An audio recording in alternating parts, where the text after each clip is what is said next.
Negosyante patay sa pamamaril. At kabi-kabilang sunog ang naiulat sa mga probinsya. Paspasan natin ang iba pang mga balita.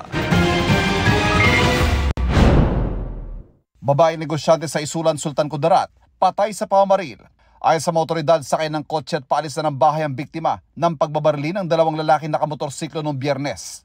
Tumakas sa mga salarin. Dead on arrival sa ospital ang biktimang tinamaan ng mga bala sa leg at balikat. Iniimbestigahan pa ang motibo sa pagpatay. Kabi-kabilang sunog! Sa Santa Elena, Camarines Norte, isang pampasaherong bus ang nagliyab.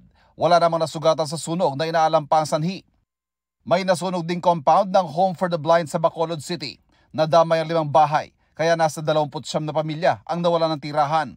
Wala namang nasaktan sa sunog na tinitignan kung dahil sa problema sa linya ng kuryente.